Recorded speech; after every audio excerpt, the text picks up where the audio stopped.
Drama की starting में हम हमारी फीमेल लीड यून को देखते हैं जो कि मर चुकी होती है और यहाँ पर उसका फ्यूनरल चल रहा होता है और उसकी सोल बाहर आकर अपने बच्चों को देख रही होती है और सोचती है कि मैंने अकेले अपनी लाइफ में अपने चारों बच्चों को पाली हूँ, जिनमें से एक मेरा छोटा बेटा, वो तो यहाँ पर मेरा फ्यूनरल अटेंड करने तक नहीं आया और मेरे बाकी बच्चे यहाँ मेरे लिए कितना रो रहे हैं, वो लोग कितने अच्छे हैं।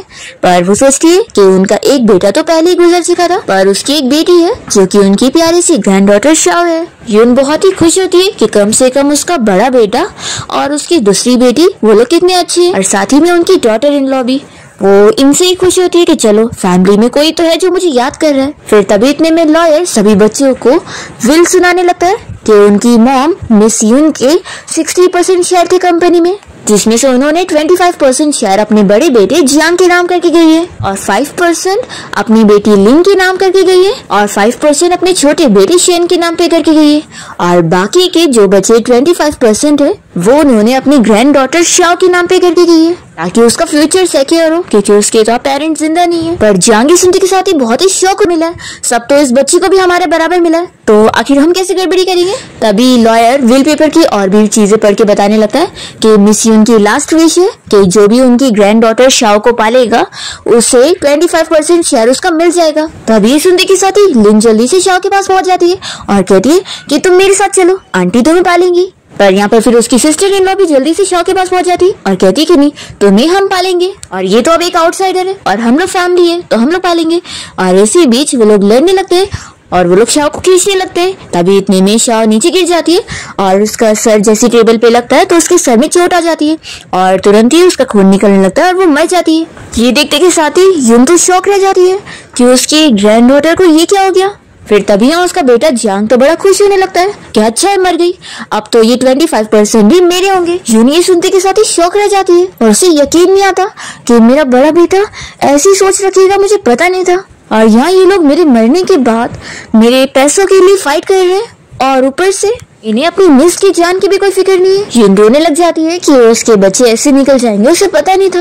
वो सोचती है कि अगर मुझे वापस से रिबॉर्न होने का मौका मिला ना तो मैं इन बच्चों को सबक सिखाऊंगी। फिर तभी उसकी विश पूरी हो जाती है और तुरंत ही उसकी सोल शाओ के अंदर आ जाती है और शाओ जैसी यहाँ उठकर खड़ी हो जाती है तो ये लोग तो शॉक रह जाते हैं। यून शॉक हो जाती है कि मैं तो मर गई थी ना। फिर वो जैसी अपने आप को देखती है तो उसे पता लगता है कि वो शाओ के अंदर आ चुकी है। यून इसी शौक में होती है कि तभी इतने में फ्यूनरल हॉल में यून के सबसे छोटे बेटे शेन की एंट्री होती है और उसका ऐसा गेटअप देखकर सभी लोग शॉक हो रहे होते हैं। और वो यहाँ पर जैसे ही आकर पहुंचता है तो यून सोचती है कि आखिर ये लड़का अब यहाँ पर क्यों आया है। शेन यहाँ पर अपने साथ एक बैग लेकर आया होता है और वो यून से बातें करने लगता है और कहता है कि मॉम, आपने कहा था कि आप इतनी जल्दी नहीं जाओगी और आप कल रात ही चली गई और मैंने जो आपके लिए इतने सारे हैंडसम लड़के सिलेक्ट कर रहा हूँ आपने उनमें से किसी को सिलेक्ट भी नहीं करी। वो बहुत सारे हैंडसम लड़कों का फोटोज निकाल कर उससे उनके बारे में बताने लगता है कि वो लोग कितने ज्यादा हैंडसम है और उनकी बॉडी मसल सब है और उनमें से कोई तो उसे पसंद जरूर आएगा। ऐसा बोलकर वो उन फोटोज को जला रहा होता है और कहता है कि मॉम आप आराम से इनमें से सिलेक्ट करो। जिन को तो ये सब देखकर बहुत ही गुस्सा आ रहा होता है और शेन ये सारी फोटोज को उड़ाते हुए कहने लगता है कि मॉम, अगर आपको इनमें से कोई ना पसंद है तो आप मुझे ड्रीम में बता देना, मैं आपके लिए एक वापस से नया चूज करके लेकर आऊंगा। तभी एक रिलेटिव चिल्लाने लगता है कि तुम कितने बेशर्म हो, तुम्हारी मॉम यहाँ मर चुकी है और एक तो तुम उनके फ्यूनरल पे लेट आए हो और ऊपर से ये सारे हंगामे कर रहे हो, कितने बेशर्म हो तुम। और फिर तभी यहाँ जियांग भी चिल्लाने लगता है कि ये क्या हरकतें चल रही है। तो फिर शेन कहता है कि मेरी मॉम ने जिंदगी भर बस काम कर रही है तो मैं बस किसी को उनके लिए ढूंढना चाहता था जो उनका ख्याल रखे और अब मैंने ये फोटो जलाकर और ये सारे लड़कों को अपनी मॉम को दे दी हूँ तो अब मैं चलता हूँ। ऐसा बोलकर वो जा रहा होता है। तभी इतने में लॉयर उसे आवाज देकर बताने लगता है कि आपकी मॉम मिस यून ने आपके नाम पर 5% शेयर करके गई है। तो यून यहाँ पर सोच रही होती है कि क्या मेरा बेटा शेन भी अपने भाई और बहन की तरह होगा। तभी इतने में शेन कहने लगता है कि मुझे कोई शेयर्स नहीं चाहिए, मैं यहाँ पर उसके लिए थोड़ी ना आया हूँ, मैं बस अपनी मॉम को लास्ट टाइम देखने के लिए आया था। तो मेरे जो ये 5% शेयर है उसका आप मेरी मॉम के लिए एक अच्छी जगह ग्रेव का इंतजाम कर दो और वो जगह इतनी अच्छी होनी चाहिए कि वहाँ पर हमेशा स्प्रिंग फ्लावर्स उगने चाहिए, क्योंकि मेरी मॉम को विंटर का सीजन बिल्कुल पसंद नहीं था। यून तो शेन की बातें सुनकर बहुत ही ज्यादा खुश हो जाती है और फिर वो जल्दी से उसके पास जाकर उसका हाथ पकड़ के रोकती है। तो फिर वो उसे देखते के साथ ही कहने लगता है कि तुम मेरे दूसरे भाई की बेटी हो ना। और फिर वो तुरंत ही उसकी चोट देखकर पूछने लगता है कि तुम्हें चोट कैसे आ गई है। तो यून कहने लगती है कि लॉयर अंकल ने बताया कि मैं आप लोगों में से किसी को भी खुद को अडॉप्ट करने के लिए चुन सकती हूँ, तो मैं आपको चूज कर रही हूँ। तो ये सुनते के साथ ही बाकी लोग तो शॉक रह जाते हैं और शैन खुश होकर कहता है कि तुम्हारी चॉइस तो कितनी अच्छी है, तुमने एक ऐसे बंदे को चुनी हो जो कि खाने पीने और मजे करने में बहुत ही अच्छा है। ये सुनते के साथ ही फिर जियांग इसे चिल्लाने लगता है कि शाओ तुम पागल हो गई हो, ये लड़का किसी काम का नहीं है और ये बस हमारे पैसे उड़ाते रहता है, उसके अलावा ये कुछ भी नहीं करता है। तो यून मन में सोचती है कि ये सिर्फ पैसे उड़ाता है, लेकिन तुम्हारे जैसा हार्टलेस तो नहीं है। फिर यून उसे कह देती है कि अंकल आप बहुत ही ज्यादा मीन हो और आप मुझे पसंद नहीं, तो मैं आपको बिल्कुल नहीं चूज करूंगी। तभी फिर शेन भी कहने लगता है कि भाई आपको ना मेडिकल डॉक्टर को जाकर अपने आप को दिखाना चाहिए, आपके बहुत ही रिंकल्स आ गए और आप बहुत ही ज्यादा डरावने लग रहे हो। तभी फिर लॉयर अंकल कहने लगते हैं कि मिस्टर जियांग आप इसमें कुछ नहीं बोल सकते, क्योंकि मिस यून ने बोल कर गई थी कि शाओ जिसे चाहे उसे चूज कर सकती है। और फिर वो पूछता है तो फिर अब मिस शाओ ने मिस्टर शेन को चुनिए, तो आप क्या बोलते हैं। तो फिर शेन कहता है कि अब जब शाओ ने मुझे चूज कर लिए तो फिक्र मत करो, मैं शाओ को बहुत ही अच्छे से पालने वाला हूँ। तो लॉयर कहता है कि ठीक है, फिर अब मैं 1 महीने बाद आपसे अडॉप्शन मैटर पे बात करने आऊंगा। फिर शेन यहाँ से यून को लेकर जा रहा होता है और यहाँ जियांग तो बहुत ही गुस्से में होता है और वो सोच लेता है कि मुझे कैसे भी करके 1 महीने के अंदर इस शाओ को अपने पास लाना होगा, क्योंकि मैं ये सारी प्रॉपर्टी इस शेन के हाथ में ही लगने दे सकता हूँ। यून तो डिसाइड कर चुकी होती है और वो सोच रही होती है कि मैं अपने बेटे शेन को 1 महीने के अंदर इतना काबिल बनाऊंगी कि वो बहुत ही अच्छा बिजनेस टाइकून बन जाएगा और हमारी फैमिली को इनहेरिट करेगा। फिर इसके बाद यून शेन के साथ उसके घर पे पहुंचती है और देखती है कि उसने सारी चीजें इधर से उधर फेंक कर रखा होता है। तो फिर वो बहुत ही गुस्से में उसे चिल्लाती है और कहती है कि इधर आओ। तो शेन तो उसकी आवाज सुनने के साथ ही डर जाता है, क्योंकि वो बिल्कुल उसे उसकी मॉम की तरह लगती है। वो तो सोच ही बढ़ जाता है कि ये मेरी मॉम की तरह डरावनी कैसे बन गई है। क्या ये बात सच है कि ग्रैंड डॉटर्स जो होती है वो बिल्कुल अपने ग्रैंड पेरेंट्स पे जाती है। फिर शेन तुरंत ही उनसे कहने लगता है कि शाओ तुम अभी बहुत छोटी हो और तुम्हें अपने अंकल से ऐसे उनका नाम लेकर नहीं बात करनी चाहिए। तो यून कहती है कि अंकल आपकी जैसी हरकत भी तो हर कोई नहीं करता ना, आखिर कौन हर रात रोज इतना लेट घर आता है। शेन कहता है कि तुम एक छोटी बच्ची हो, तुम्हें इसे क्या पड़ी है। तो फिर वो उसका कान पकड़ती है और कहती है कि अंकल अब तो आपका हिसाब मैं सेटल करूंगी। फिर यून हाउसकीपर से उसका पूरा 1 महीने का खर्चा पूछने लगती है, सारी डिटेल्स बताने लगता है कि उसने ये सारे लिमिटेड एडिशन वाले टॉयज खरीदने में पूरे 30 मिलियन वेस्ट कर चुका है। शेन यून को ऐसे गुस्से में देखकर सोचता है कि इस बच्ची का गुस्सा बिल्कुल मेरी मॉम की तरह कैसे है। फिर वो कहता है कि 30 मिलियन कुछ ज्यादा भी तो नहीं है ना, मैंने इतने ज्यादा पैसे नहीं खर्च किए। तो फिर हाउसकीपर तो उसकी और पोल खोले दे रहा होता है। तो फिर शेन यहाँ यून को समझाने लगता है कि शाओ तुम फिक्र मत करो, माना तुम्हारे अंकल बहुत सारे पैसे उड़ाते तो क्या हुआ, मुझे हर महीने पैसे मिलते हैं, तो मेरे पास इतना ही है कि मैं तुम्हें अच्छे से पालूंगा, तुम्हें कोई बात की फिक्र करने की जरूरत नहीं पड़ेगी। तभी फिर हाउसकीपर बताने लगता है कि आपके बड़े भाई ने आपके यहाँ सारा पैसा अब रोक दिया है। ये सुनते के साथ ही शेन तो शॉक हो जाता है कि अब उसका पैसा ही रुक गया तो अब वो क्या करेगा। शेन का बिहेवियर देखकर यून को समझ आ रहा होता है कि ऐसी सिचुएशन में भी वो कंपनी को संभालने का नहीं सोच रहा है, बल्कि यहाँ पर ऐसे परेशान हो रहा है। वो डिसाइड करती है कि शेन को मुझे पूरी तरीके से बदलने के लिए इसके खाने पीने और मजे करने की आदत को पूरी तरीके से चेंज करना होगा। फिर यून मेड्स को ऑर्डर देती है कि इन सारे टॉयज और खाने पीने के सामान को यहाँ से बाहर फेंको। फिर मेड्स आकर सारी चीजों को उठा के लेके जाने वाली होती है, तो वो शेन रोकने लगता है कि ये मेरे प्यारे बेबीज हैं, इन्हें मत लेकर जाओ। और वो यून को समझाने लगता है कि ऐसा मत करो। तो फिर वो कहती है कि अंकल आप क्या चाहते हो, अब आपके पास कोई पैसे नहीं बचेंगे तो आप मुझे कैसे पालोगे, क्या आप मुझे ऑर्फनेज में भेजने का सोच रहे हो। तो फिर शेन मान जाता है कि तुम गुस्सा मत हो, मैं ऐसा नहीं सोच रहा हूँ, मैं तुम्हें जरूर अच्छे से पालने वाला हूँ। फिर वो ऑर्डर दे देता है कि हाँ इन्हें लेकर जाओ।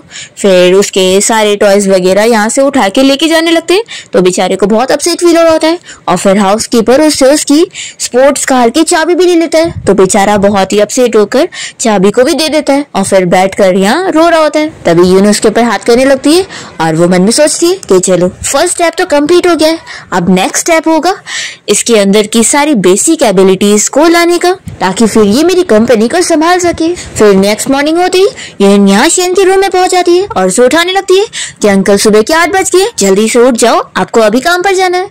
तो फिर शेन कहता है कि सुबह 8 बजे कौन ही उठता है, और इतने बजे तो बच्चे स्कूल भी नहीं जाते, मैं भी नहीं उठने वाला हूँ।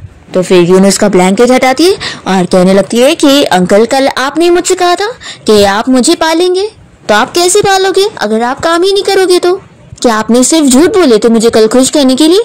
ऐसा बोलकर वो रोने का नाटक कहती है। तो शैन फिर उसे शांत करता है और कहता है कि फिक्र मत करो, मैं तुम्हें अच्छे से पालने वाला हूँ और मैं अब भी काम पर जा रहा हूँ। तो फिर यून कहती है कि मैं भी आपके साथ चलूंगी।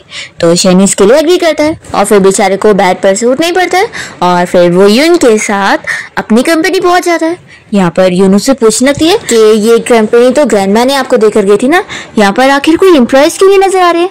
तो शेन कहता है कि ये तो मुझे भी नहीं पता, एक्चुअली मैं यहाँ पर आता नहीं हूँ। तो यून को गुस्सा आता है कि इतनी अच्छी कंपनी को इसने बर्बाद करके रखा हुआ है। तभी फिर इतने में शेन की सेक्रेटरी आई होती है और वो कहने लगती है कि अब आप यहाँ पर आए। तो फिर वो कहता है कि मैं को क्यों बोल रही हूँ, तुम्हें तो पता है ना कि कंपनी मैं नहीं संभालता हूँ बल्कि मैंने तुम्हें संभालने को दिया हूँ। तभी फिर जैसी ही सेक्रेटरी यून को देखती है तो वो कहने लगती है कि मिस्टर शेन ये आपकी अडॉप्ट की हुई बेटी है, कितनी क्यूट है ये, रुको मैं अब इसके लिए कॉफी लेकर आती हूँ। तभी यून तुरंत ही उसे ऑर्डर देने लगती है कि सेक्रेटरी शेन सारे एम्प्लॉयज को मीटिंग रूम में बुलाओ और उनसे कह दो कि अगर 11 बजे तक वो मीटिंग रूम में नहीं पहुंचे तो फिर वो अपने रिस्क पे नहीं आएंगे। फिर हम देखते हैं कि मीटिंग रूम में यून यहाँ हेड चेयर पे बैठी होती है और उसके पीछे शेन खड़ा होता है और वो सोचता है कि आखिर शाओ इतनी ज्यादा सीरियस कब से बन गई, ऊपर से मुझे बिल्कुल मेरी मॉम की तरह लग रही है। तभी सेक्रेटरी भी पूछने लगती है कि बॉस क्या आप मिस शाओ को ये सब करने देंगे, उन्हें रोकेंगे नहीं? तो फिर शेन इशारा करता है कि तुम ही रोक लो। तो फिर वो भी डर जाती है और पीछे होती है और फिर इतने में यहाँ पर कुछ थोड़े मोड़े से एम्प्लॉयज पहुंच जाते हैं। फिर उन्हें देखने के बाद यून सेक्रेटरी को तुरंत ही ऑर्डर देने लगती है कि 2 दिन बाद फिर से सारे एम्प्लॉयज को मीटिंग के लिए आने बोल देना और साथ ही में वो शेन को काम देती है कि तुम सारे एम्प्लॉयज की लिस्ट बनाओगे। ऐसा बोलकर वो चली जाती है तो वो तो शॉक रह जाता है कि ये मुझे काम देकर गई है। तो सेक्रेटरी भी हाँ ही बोलती है। फिर 2 दिन बाद जब वापस से मीटिंग वाला दिन आता है तो यहाँ पर थोड़े एम्प्लॉयज और आ जाते हैं पर अभी भी और सब नहीं आए होते, इसलिए फिर से यून कह देती है कि वापस से कल सभी को मीटिंग के लिए बता देना और वो फिर से चली जाती है। फिर नेक्स्ट डे जब वापस से मीटिंग वाला दिन आ जाता है तो अब की बारी बहुत सारे एम्प्लॉयज आए होते हैं और यहाँ पर फिर यून अनाउंस करने लगती है कि अब जो बचे हुए एम्प्लॉयज जो नहीं आए उन्हें बता दो कि अब उन्हें फायर किया जा रहा है। ये सुनते के साथ ही फिर सभी लोग शॉक हो जाते हैं कि यहाँ पे सीरियस डिसीजंस हो रहे हैं। फिर यहाँ पर यून ऑर्डर देने लगती है कि अब जो बचे हुए यहाँ पर एम्प्लॉयज है जो सीरियसली काम करना चाहते हैं उन्हें मैं बता दूं कि अगर आप लोग ठीक से काम करेंगे तो आपकी सैलरी बढ़ाई जा रही है और जो ठीक से काम नहीं करेगा उसकी सैलरी हाफ कर दी जाएगी। तो फिर सोच लो, अगर अच्छे से काम करोगे तो कंपनी कोई नुकसान नहीं करने वाली है बल्कि तुम्हारा प्रॉफिट ही करेगी। तो सभी एम्प्लॉयज बड़े खुश हो जाते हैं कि उनकी सैलरी बढ़ने वाली है और फिर वो लोग यहाँ यून को थैंक्स करके तुरंत ही बाहर चले जाते हैं और सेक्रेटरी भी बहुत ही खुश होने लगती है और कहती है कि मिस शाह आप तो कितनी ज्यादा कूल हो। और वो शेन से कहने लगती है कि बॉस आपकी बेटी तो आपसे भी ज्यादा केपेबल निकली। तब यहाँ शेन यून से पूछने लगता है कि तुम एक छोटी बच्ची हो और तुम्हें आखिर इतनी ज्यादा नॉलेज कैसे? तो फिर वो जल्दी से बहाने बनाकर बता देती है आखिर बचपन से ग्रैंडमा ने मुझे पाली है और मैंने उनसे ये सब सीखी हूँ। तो फिर शेन इस बात पर एग्री कर लेता है कि हाँ तुम बिल्कुल सही कह रही हो और फिर वो खुश होने लग जाता है कि फिर तो कितनी अच्छी बात है कि कंपनी को मेरी जरूरत ही नहीं, मैं आराम से अपना मजे कर सकता हूँ। ये सुनते के साथ ही फिर यून उसे गुस्से में देखती है और वो चली जाती है और यहाँ पर फिर सेक्रेटरी शेन को बताने लगती है कि अभी जल्दी एक एनुअल मीटिंग आने वाली है जिसके लिए उसे जाना पड़ेगा। तो वो कहता है कि हर साल तुम ही तो मेरे लिए मीटिंग में जाती हो ना। तो फिर सेक्रेटरी कहती है कि लेकिन तब आपकी मॉम जिंदा थी लेकिन अब वो नहीं है और उनके जाने के बाद से कंपनी में कितना ज्यादा लॉस हो रहा है और अगर ऐसे ही चलता रहा ना तो कंपनी भी बैंकरप्ट हो जाएगी और आपकी सारी प्रॉपर्टी भी आपसे छीन लिया जाएगा। एक तो ऐसे ही आपके भाई ने आपके सारे पैसे रोक चुके तो अब आपके पास कोई पैसे नहीं है। शेन ये सुनने के बाद शॉक होता है और सेक्रेटरी से पूछने लगता है कि आखिर तुम्हारे कहने का मतलब है कि अगर कंपनी बैंकरप्ट हो गई तो फिर मेरी मॉम का जो पुराना घर है वो भी ले लिया जाएगा? तो सेक्रेटरी हाँ बोलती है और चली जाती है। फिर शेन अपनी मॉम को याद करने लग जाता है और सोचता है कि बचपन से उसकी मॉम ने उसका कितना ख्याल रखी है। वो डिसाइड करता है कि नहीं, मैं कंपनी को कुछ नहीं होने दे सकता हूँ, नहीं तो फिर मॉम का घर भी मुझसे छीन लिया जाएगा और वो मेरे पास उनकी आखिरी निशानी है। फिर दूसरी तरफ हम जियांग को देखते हैं जिसकी वाइफ उसे यहाँ कंपनी की सारी सिचुएशन के बारे में बता देती है कि कैसे शेन अच्छे से कंपनी को हैंडल कर रहा है और वो सारे एम्प्लॉयज को भी फायर करता फिर रहा है। ये सुनकर वो शॉक होता है कि आखिर शेन कब से कंपनी पर ध्यान देने लग गया। तो फिर इसकी वाइफ कहती है कि हाँ अब तो लगता ही नहीं कि कंपनी इतनी आसानी से बंद होगी, वो शेन हमें इडियट बनकर फूल बना रहा था। जियांग कहता है कि चाहे वो एक्टिंग कर रहा हो या ना कर रहा हो। अभी जब कंपनी की एनुअल मीटिंग आएगी ना तो उसमें फिर उसे निकाला जाएगा। फिर दूसरी तरफ हम यहाँ शेन को देखते हैं जिसे कंपनी की सारी फाइल्स पढ़कर कुछ भी समझ नहीं आ रहा होता है और वो कहने लगता है कि मुझे तो आज तक इतनी सारी ड्रिंक्स पीकर चक्कर नहीं आया जितना ये सारी फाइल्स पढ़कर चक्कर आ रहा है। यूं कहती है कि फिक्र मत करो, मैं तुम्हें अभी फाइनेंशियल स्टेटमेंट पढ़ना सिखाती हूँ। और फिर वो उसे बोर्ड पर सारी चीजें बताने लगती है और इनकम, बैलेंस शीट और कैश फ्लो के बारे में पूरी डिटेल समझा रही होती है। पर यहाँ शेन को बिल्कुल ही कुछ समझ नहीं आ रहा होता है। तो फिर वो कहती है कि कोई बात नहीं, मैं वापस से समझाती हूँ। फिर वो वापस से समझाती है और यहाँ पर शेन को फिर भी कुछ समझ नहीं आ रहा होता है। तो यून बस अपना गुस्सा कंट्रोल कर रही होती है और सोचती है कि जाने दो, मेरा ही बच्चा है, अच्छे से इसे सिखाना ही पड़ेगा। फिर वो इतनी बार सिखाती है पर फिर भी शेन को समझ नहीं आता है। तो वो समझ जाता है कि अभी यून गुस्सा करेगी, तो वो तुरंत ही वॉशरूम का बहाना करके वॉशरूम में जाकर छुप जाता है और यहाँ पर टाइम पास करने के लिए वो मजे में गेम खेलने लगता है। और इतना देर हो जाती है तो यून फिर बाथरूम का दरवाजा तोड़ते हुए अंदर आ जाती है और फिर उसे देखकर ये शॉक हो जाता है और कहता है कि तुम ऐसे कैसे अंदर आ सकती हो, ये बहुत ही रूड हरकत हुई। तो यून चिल्लाने लगती है कि अंकल आप इतने देर से नहीं आए थे और आप यहाँ पर मुझे चीट कर रहे हो, चलो अब वापस से चल के स्टडी करो। तो फिर शेन अपसेट होकर कहने लगता है कि देखो तुमने मुझे इतनी बार सिखाई लेकिन मुझे फिर भी कुछ भी समझ नहीं आ रहा है, मुझे तो लगता है कि सच में बहुत ही बड़ा लूजर हूँ और देखो तुम मेरे साथ रहोगी ना तो फिर मुझे नहीं लगता कि तुम्हारा कुछ फायदा होगा और उल्टा तुम भी फिर सफर करोगी। इससे अच्छा है कि तुम मेरे ब्रदर के पास चली जाओ, वहाँ पर तुम अच्छी लाइफ जी पाओगी।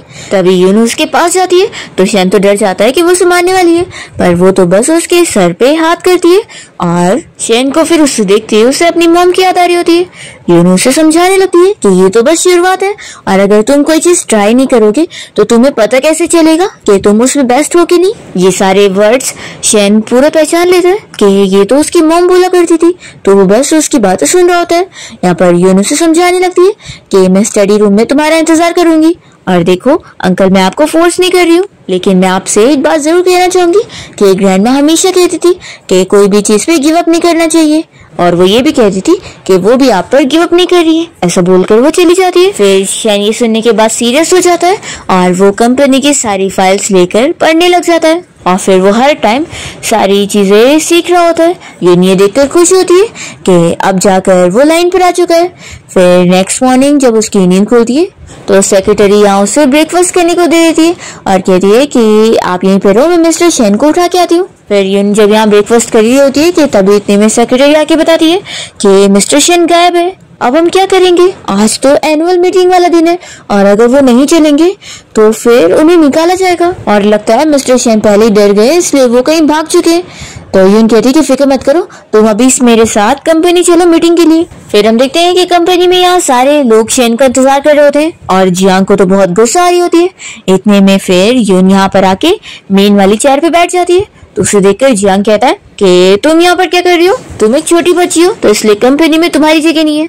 तो फिर यून कहती है कि मेरे पास भी आपके जितने 25% शेयर्स है, तो मेरे पास भी हक बनता है कि मैं यहाँ बैठ सकती हूँ। तो ये जियांग मन में सोचता है कि बस एक बार मैं इसके सारे शेयर्स ले लूं, फिर देखता हूँ कि ये कैसे एरोगेंट बनती है।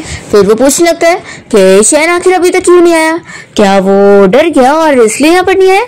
तो फिर यून कहती है कि अभी टाइम नहीं हुआ है, तो फिर तुम लोग नहीं बोल सकते कि वो यहाँ पर आए नहीं। जियांग शेन की बुराई करने लगता है और कहता है कि वो कोई काम का नहीं है और देखना तुम्हें भी पता लग जाएगा कि तुम्हारा अंकल सच में यूजलेस है। फिर बाकी के शेयर होल्डर्स भी जियांग का साथ देते हुए शेन की बुराई करने लगते हैं और कहने लगते हैं कि वो लोग उसका इंतजार नहीं करने वाले क्योंकि लगता नहीं वो यहाँ पर आने वाला है। तभी यून यहाँ पर शेन की साइड ले रही होती है और कहती है कि जब तक टाइम नहीं हो जाता तब तक उन लोग को उसका इंतजार करना ही पड़ेगा। तभी फिर सेक्रेटरी यहाँ पर आती है तो यून पूछती है कि मेरे अंकल ने क्या बताया। तो फिर वो कहने लगती है कि मिस्टर शेन ने कहा है कि हम उन्हें अकेला छोड़ दे। तो इस सुनते के साथ ही जियांग फिर हंसने लगता है कि देखा मैंने सही बोला था, वो यहाँ पर नहीं आने वाला। और वो इसे शर्त लगाने की बात करता है कि देखते हैं अगर वो यहाँ टाइम पे नहीं आया तो फिर तुम्हें अपने शेयर्स मुझे देने पड़ेंगे। यून इसके लिए एग्री कर लेती है। तो फिर यहाँ पर फिर वो लोग 10 बजने के टाइम का इंतजार करते हैं और फिर ये काउंटिंग खत्म करता है और कहता है कि देखो वो अभी तक नहीं आया। और फिर तुरंत ही वो सेक्रेटरी को यहाँ पर पकड़वा लेता है और यून को पकड़ के जबरदस्ती उससे कॉन्ट्रैक्ट पेपर पे साइन करवाने वाला होता है ताकि उसके शेयर सब इसके हो जाए। पर तभी जल्दी से यहाँ पर शेन पहुंच जाता है और वो कहता है कि किसने कहा कि मैं लेट आया हूँ, और फिर वो तुरंत ही यहाँ पर उसे दूर करके यून के पास आ जाता है और कहता है कि तुम ठीक तो हो ना। तो यून खुश होती है कि फाइनली अंकल आप आ गए, लेकिन आप लेट आए हो। तो फिर शेन तुरंत ही प्रूव कर देता है कि मैं कोई लेट नहीं आया हूँ। तो जियांग कहता है कि तुम पूरे 10 बजे के बाद आए हो और ये लेट होना बोलते हैं। तो फिर शेन बताता है कि लगता है तुम्हें पता नहीं है कि हमारी कंपनी का टाइम 10 बजे का है, लेकिन एम्प्लॉइज का काम 10:01 पे शुरू होता है और मैं उतने ही टाइम पर आया हूँ, तो इसको लेट होना नहीं बोलते। फिर और भी लोग एग्री करने लग जाते हैं कि हाँ वो लेट नहीं है। फिर यहाँ पर शेन कंपनी की जो एनुअल रिपोर्ट है उसे एक्सप्लेन करना शुरू करता है। तो यून काफी इम्प्रेस होती है कि उसे काफी चीजें आ गई है। अब यहाँ जियांग इस टॉपिक को उठाने लगता है कि उसने पूरे आधे साल में 200 मिलियन का नुकसान करवा चुका है, इसलिए वो ये मुद्दा उठाने लगता है कि आखिर वो कैसे कंपनी संभाल सकता है। शेन कहता है कि फिक्र मत करो, मैं अब आने वाले आधे साल में कंपनी के लॉस को ठीक कर दूंगा और उल्टा प्रॉफिट भी करवाऊंगा। तो यहाँ पर जियांग कहने लगता है कि आखिर हम कैसे बिलीव करें, तुम जैसा प्ले बॉय क्या ही कंपनी संभाल पाएगा। वो सभी के सामने इस बात को रखने लगता है कि ये कंपनी संभाल ही नहीं सकता है, लेकिन अगर फिर भी इसे एक चांस दिया जाए तो इसे 1 महीने के अंदर ही कंपनी के सारे लॉस को ठीक करना होगा, नहीं तो इसे कंपनी से निकलना होगा। शेन सुनते के साथ ही कहने लगता है कि भाई आप मुझे बस कंपनी से निकालना चाहते हैं, इसलिए ऐसी शर्त रख रहे हैं। आखिर 1 महीने में मैं 200 मिलियन का नुकसान कैसे ठीक करवा पाऊंगा। तो फिर जियांग कहता है कि इसमें गलती भी तो तुम्हारी है ना, तुमने कंपनी को ठीक से मैनेज नहीं कर पाए। तो बताओ तुम शर्त लगाने के लिए तैयार हो कि नहीं, कि अगर तुम 1 महीने में कंपनी का लॉस नहीं ठीक कर पाए तो तुम्हें निकलना पड़ेगा। जून ये सुनते के साथ ही सोच रही होती है कि सच में ये जियांग कितना चालाक है और फाइटिंग करने में कितना माहिर है। फिर वो तुरंत ही कह देती है कि ठीक है, हम लोग ये शर्त लगाने के लिए तैयार है। ये सुनकर शेन शॉक हो जाता है और यून के पास जाकर कहने लगता है कि तुम ये क्या बोल रही हो, ये पूरे 200 मिलियन की बात है, सिर्फ 200 की नहीं। आखिर 1 महीने में मैं कैसे ला पाऊंगा। तो वो कहती है कि आखिर अंकल आप क्यों फिक्र कर रहे हो, मैं भी तो हूं ना। तो शेन मन में सोचता है कि ये लिटिल डेविल कितनी ज्यादा स्ट्रांग है, अब तो ये मुझे और भी मेरी मॉम की तरह लग रही है। और फिर यून अनाउंसमेंट करने लग जाती है कि अगर अंकल शेन ने कंपनी को लॉस से प्रॉफिट तक पहुंचा दिया तो इससे प्रूव हो जाएगा कि वो कंपनी लीड कर सकता है। जियांग उसकी बातें सुनते ही अपनी मॉम को याद करने लगता है और सोचता है कि आखिर इस छोटी सी लड़की की बातें उस ओल्ड वुमेन की तरह कैसे लग रही है। यून कह देती है कि फिर इसके बाद अंकल शेन भी हेयर की पोजीशन के लिए फाइट कर सकता है। ये सुनते के साथ ही जियांग शॉक होने लगता है। तो यून कहती है कि क्या हुआ अंकल जियांग, आपको डर लग रहा है। तो वो कहता है कि आखिर मैं क्यों डरूंगा, ये आखिर इस लायक हो भी कैसे सकता है, इसने अब तक कंपनी का इतना लॉस करवाया है, तो आखिर हम इस पे ट्रस्ट कैसे करें। यून कहती है कि ठीक है, फिर जैसे कि लॉयर अंकल ने कहा था कि मेरे पास 25% शेयर है, वो मैं अंकल शेन को दे दूंगी। ये सुनते के साथ ही शेन कह रहा होता है कि तुम कुछ ज्यादा जल्दी डिसीजन नहीं ले रही हो। तो वो कहती है कि बिल्कुल नहीं, पर तभी फिर यहाँ जियांग मान लेता है कि ठीक है डील करते हैं। और फिर वो हाई फाई देकर शेन से कहती है कि मुझ पे बिलीव करो। फिर यहाँ जियांग कहने लगता है कि देखना 1 महीने बाद तुम दोनों इस कंपनी से बाहर निकलने वाले हो। यून भी कह देती कि ठीक है देख लेंगे। मीटिंग खत्म होते ही सारे एम्प्लॉयज बाहर जाने लगते हैं और सेक्रेटरी यून की तारीफ करने लगती है कि तुम कितनी ज्यादा अमेजिंग हो। और फिर सेक्रेटरी शेन से कहने लगती है कि बॉस आपको क्या हो गया, आप तो इतने अपसेट दिख रहे हैं। तो फिर वो कहता है कि आखिर में 1 महीने में 200 मिलियन कैसे लेकर आऊंगा, इससे अच्छा था तुम लोग मुझे बेच ही दो। तो फिर यूनो से कहती है कि तुम्हें बेचकर भी 200 मिलियन थोड़ी ना मिलने वाले, लेकिन चलो छोड़ो जाने दो, मैं जाऊंगा बाहर एक प्लास्टिक बैग खरीद के कचरे उठाने का काम करूंगा और उससे जो पैसे कमाऊंगा ना उससे तुम्हें अच्छे से पाल लूंगा, तुम्हें भूखा नहीं रखूंगा। तो यून कहती है कि क्या बकवास कर रहे हो, तुम कचरा उठाने का काम करके मुझे पालोगे, मुझे इतनी हार्ड लाइफ नहीं जीनी है।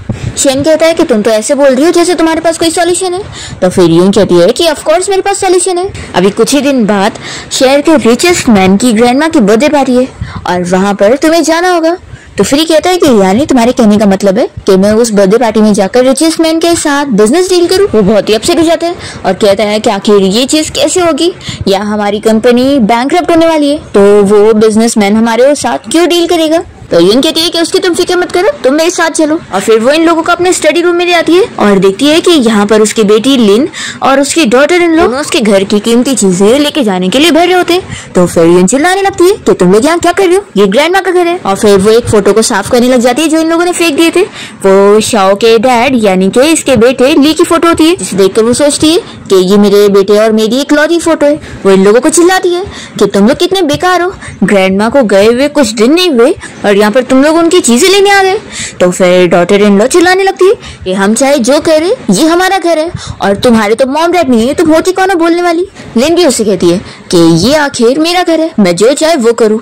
ऐसा बोलकर वो उसके हाथ से फोटो फ्रेम लेकर नीचे फेंक देती है। तो जल्दी से शेन सामने आता है और कहता है कि शाओ एक छोटी बच्ची है, आखिर तुम लोग इसके साथ क्या करना चाहते हो। फिर यून शेन को पीछे करते हुए इन लोग को चिल्लाने लगती है और अपनी डॉटर इन लॉ से कहती है कि क्या तुम भूल चुकी हो कि ग्रैंडमा ने जब तुम छोटी थी तो तुम्हारी स्टडीज पे भी पैसा लगाई थी और उन्होंने तुम्हारी शादी अपने बेटे से करवाई और तुम्हें इतनी अच्छी लाइफ थी और तुम बदले में ये सिला दे रही हो। और फिर यून अपनी बेटी लिन को भी चिल्लाती है कि तुम्हें पैदा करते वक्त ग्रैंडमा को कितनी तकलीफ हुई थी, फिर भी उन्होंने तुम्हें पैदा किया और आज तुम उनके घर के साथ ये सब कर रही हो, तुम्हें तो उन्हें इस दुनिया में लाना ही नहीं चाहिए था। फिर यहाँ पे डॉटर इन लॉ बातें सुनाने लगती है कि आखिर उस ओल्ड वुमेन ने अपनी मर्जी से चीजें करी है, हमने उसे नहीं बोले थे।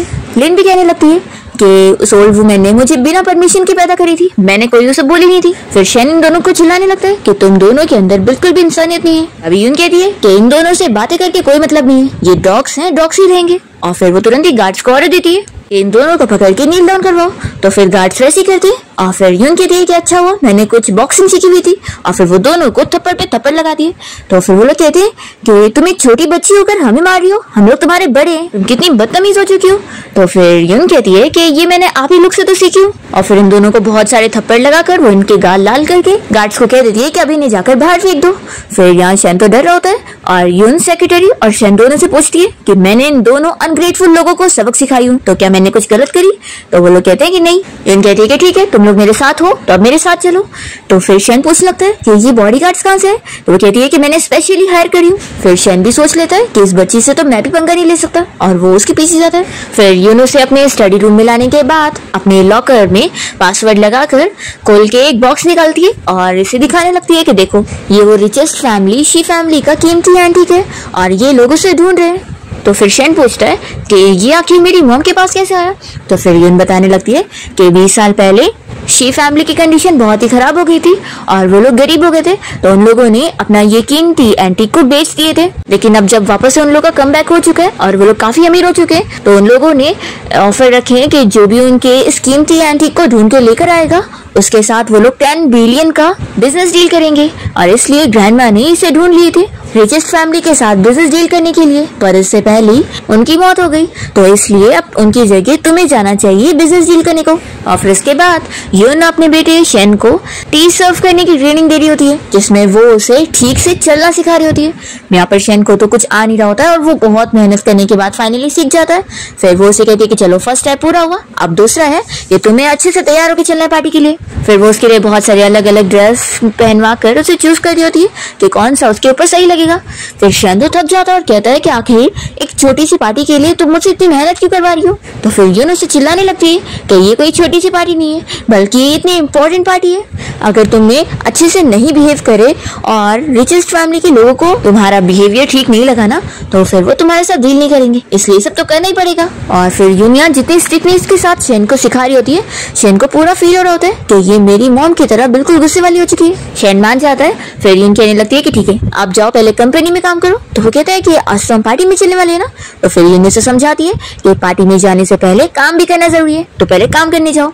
फिर रात में जब पार्टी का टाइम स्टार्ट हो जाता है और यून यहाँ सेक्रेटरी के साथ पहुंच जाती है, तो वो उसे पूछने लगती है कि आखिर अंकल अभी तक आए क्यों नहीं। फिर वो तुरंत ही यहाँ पर शेन को कॉल लगवाती है और पता लगता है कि वो अभी कार से निकल चुका है और यहाँ पर आ ही रहा है। पर तभी हम देखते हैं कि जियांग को इस बारे में पता लग जाता है कि शेन के पास वो एंटीक है और वो रिचेस्ट मैन के साथ बिजनेस डील करने वाला है, इसलिए वो अपने गुंडों को भेजकर उसका एक्सीडेंट करवा देता है और बीच रास्ते में उसे पकड़ के लेकर जाता है और उसे एक रूम में कैद करवा लेता है। और फिर यहाँ उसे पार्टी में आने में देरी हो रही होती है, तो यून को फील हो रहा होता है कि कुछ तो गड़बड़ है, कहीं वो कोई प्रॉब्लम में तो नहीं फंस गया है। दूसरी तरफ हम देखते हैं कि शेन के पास यहाँ पर उसकी सिस्टर इन लॉ आई होती है, यानी कि जियांग की वाइफ, और वो उसे कहती है कि अब वो आज बचने वाला नहीं है और वो जो गुंडे लेकर आई होती है उन्हें वो शेन को मारने के लिए कह रही होती है।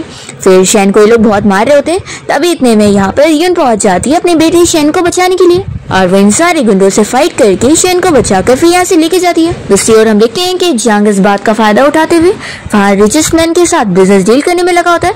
तभी यून पहुंच जाती है और कहती है कि आप इसके साथ इतनी बड़ी डील कर रहे हो, लेकिन आपने वो एंटिक देखा भी नहीं है कि इसने वो चीज असली लाया भी है कि नहीं। फिर रिचेस्ट मैन को भी शक हो जाता है और वो अपने एंटिक एक्सपर्ट को बुलवा कर उस एंटिक का चेकअप करवाता है। तो जैसे ही वो एक्सपर्ट चेक करता है तो बता देता है कि ये तो फेक है। फिर यहाँ जियांग तो शॉक रह जाता है और वो चिल्लाने लगता है कि जरूर तुम लोगों ने कुछ गड़बड़ी करे हो। और तभी फिर इतने में शेन असली वाले एंटिक को लेकर आता है और वो रिचेस्ट मैन को दे देता है और कहता है कि फिर अब आपको बिजनेस डील मेरे साथ करनी चाहिए।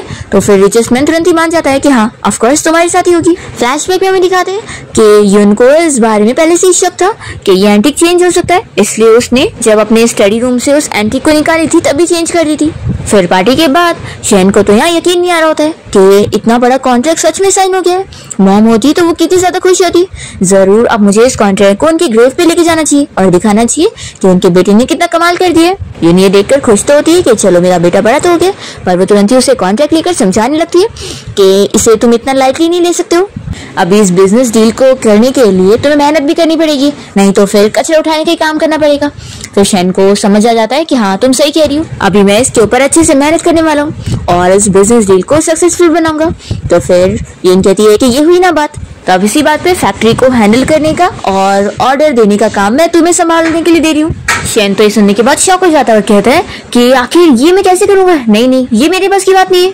तो फिर यून उसे समझाने लगती है कि जब अगर तुम ये छोटा सा काम नहीं कर पाओगे तो आखिर तुम कंपनी के सीईओ कैसे बनोगे। देखो ये तो तुम्हें करना ही पड़ेगा, आगे चल के तुम्हें और भी सारी चीजें करनी है। शेन नहीं मान रहा होता है तो फिर यून यहीं पर बैठ के रोने का नाटक करने लगती है और कहती है कि अंकल अब आप कुछ नहीं कर पाओगे तो आप मुझे पैसे कमा के पालोगे कैसे, और फिर बाकी अंकल्स भी मुझे बिल्कुल भी वैल्यू नहीं देते, तो आखिर मेरा क्या होगा। तो शेन फिर उसका रोना चिप कराने लगता है और कहता है कि फिक्र मत करो, मैं हूं ना, मैं तुम्हें प्रोटेक्ट करूंगा। तो फिर वो कहती है कि मैं अच्छे से जानती हूँ कि अंकल आप इतने ज्यादा अच्छे हो और पावरफुल भी हो, तो बस मुझे पसंद नहीं आता कि आप अपने आप को ऐसे डिग्रेड करो और कोई आपको बुली करके जाए। फिर इसके कहने पर शेन अपने काम पर लग जाता है और वो अपनी सेक्रेटरी के साथ मिलकर फैक्ट्री ढूंढ रहा होता है, पर उसे कोई नहीं मिल रही होती है। तो फिर वो उसे कहने लगता है कि आखिर ये काम इतना मुश्किल क्यों है। तो फिर सेक्रेटरी कहती है कि फैक्ट्री को ढूंढना इतना आसान भी नहीं है, सिर्फ प्राइस और प्रोडक्ट क्वालिटी ही नहीं बल्कि प्रोडक्शन स्पीड भी देखना पड़ता है। फिर तभी इतने में एक बंदा इन लोग के पास आता है और शेन से कहने लगता है कि क्यों ना आप लोग मेरी फैक्ट्री देखने चलो, मुझे लगता है कि आपको ये जगह पसंद आएगी। फिर शेन अंदर जाता है फैक्ट्री देखने के लिए और उसे लगता है कि सब कुछ सही है, तो वो कॉन्ट्रैक्ट भी साइन कर लेता है। फिर जब यून ये कॉन्ट्रैक्ट देखती है तो वो चिल्लाने लगती है कि इस कॉन्ट्रैक्ट को तुमने कैसे साइन कर लिया, ये बस एक फ्रॉड है। तो फिर सेक्रेटरी तुरंत अपनी बात को संभालती है और कहती है कि मिस्टर शेन को भी कोई एक्सपीरियंस नहीं है ना, इसलिए आप उन्हें डांटो मत। तभी शेन कहने लगता है कि फिक्र मत करो, मुझे पहले से पता था कि ये कॉन्ट्रैक्ट एक स्कैम है, लेकिन फिक्र करने वाली बात ही नहीं है, सारे गुड्स टाइम पे डिलीवर हो जाएंगे। और देखो अभी मैंने बिल्कुल भी रेस्ट नहीं किया फैक्ट्री ढूंढने के चक्कर में, तो मैं जा रहा हूँ रेस्ट करने के लिए और तुम लोग अपना बातें करो, ऐसा बोलकर वो चला जाता है। फिर सेक्रेटरी यहाँ पर यून से कहने लगती है कि मिस शाओ मुझे नहीं लगता वो फैक्ट्री रिलायबल होगी, क्योंकि अगर टाइम पर सामान डिलीवर नहीं होगा तो फिर कैसे चलेगा। तो फिर यून कहती है कि जाने दो, अभी वो यंग है इसलिए चीजें सीख रहा है, तुम एक काम करो दूसरी फैक्ट्रीज के बारे में पता करो, क्योंकि हम कुछ भी गड़बड़ी नहीं होने दे सकते, आखिर ये रिचेस्ट मैन के साथ बिजनेस डील है। तभी सेक्रेटरी यून की बातें सुनकर कहने लगती है कि मिस शाओ तुम इतनी छोटी होकर चेयरमैन की तरह बोलती हो, इसलिए तो मिस्टर शेन को भी लगता है कि तुम बिल्कुल उनकी मॉम की तरह ही बिहेव करती हो। यून मन में सोचती है कि लगता है शेन को मेरे ऊपर शक हो चुका है, मुझे कोई टाइम निकाल कर उससे सारी चीजें बता देनी चाहिए, लेकिन अभी नहीं। फिर दूसरी तरफ हम उस बंदे को देखते हैं जिसने वो फैक्ट्री दिया था, वो असल में जियांग के साथ मिला होता है और उसके कहने पर ही वो शेन को चीट कर रहा होता है। फिर इस बारे में सेक्रेटरी आकर शेन को और यून को दोनों को बताने लगती है कि सच में उस फैक्ट्री में कुछ तो प्रॉब्लम है और वो लोग सामान टाइम पे डिलीवर नहीं कर रहे। फिर ये लोग यहाँ पर जानबूझ के जियांग को दिखाने के लिए नाटक कर रहे होते हैं कि सच में उनका कितना बड़ा नुकसान हो गया है। तो जियांग तो सुनकर बड़ा खुश हो रहा होता है।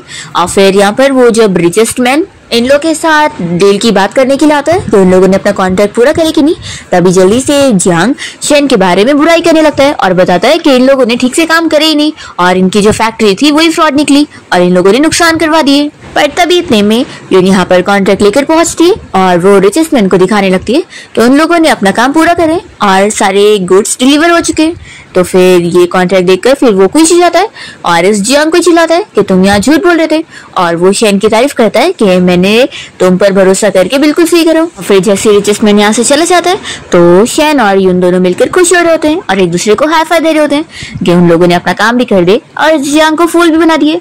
तो जियांग कहने लगता है कि तुम लोगों ने मुझे धोखा दिए। तो फिर शैन उस पर हंसने लगता है और कहता है कि वैसे भाई मैं आपको भी अच्छी डील दे रहा हूँ कि मौका अच्छा है, अभी आप मुझे अपने सारे गुड्स बेच दो, नहीं तो फिर वो आपका नुकसान हो जाएगा। और वो उसे कुछ पैसों का ऑफर देने लगता है और कहता है कि इतने में दे दोगे तो ही तुम्हारा फायदा है, नहीं तो आगे देखना फिर क्या होगा।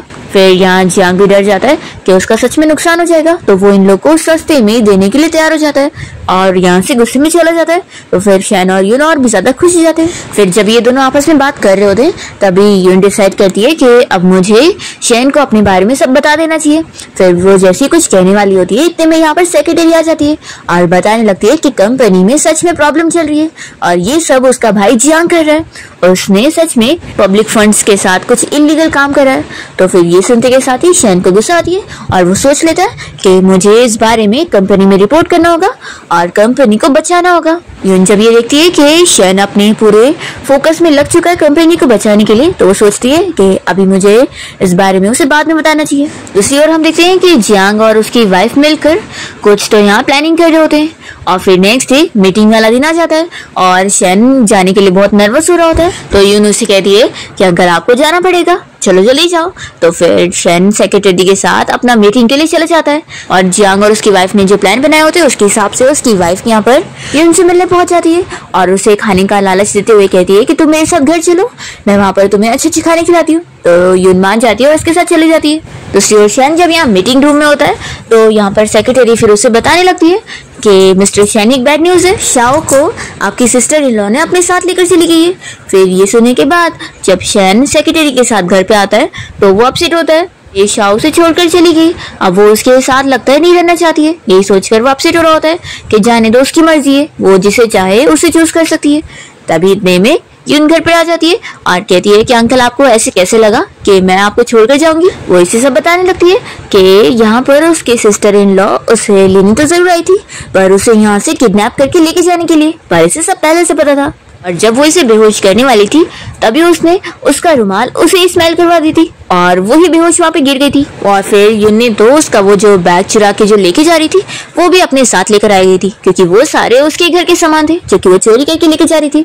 उनमें से एक ज्वेलरी निकाल कर वो सेक्रेटरी को गिफ्ट कर देती है और कहती है कि तुम्हारा रिवॉर्ड है।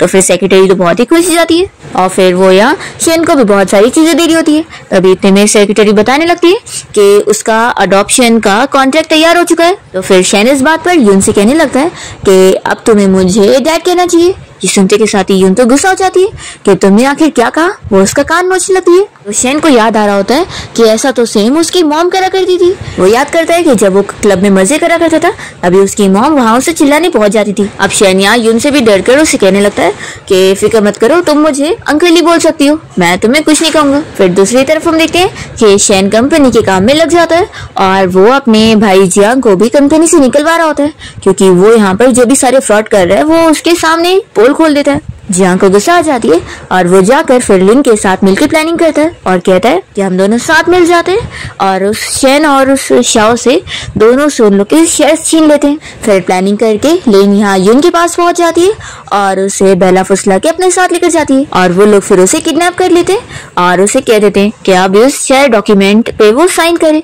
यून मना कर देती है कि मैं इस पे साइन नहीं करने वाली हूँ। तो फिर जियांग यहाँ पर शैन को पकड़ के लाता है और कहता है कि अगर तुम साइन नहीं करोगी तो हम तुम्हारे इस प्यारे अंकल को मारेंगे। और फिर वो लोग उसे 2-3 पंच मार के दिखाते हैं।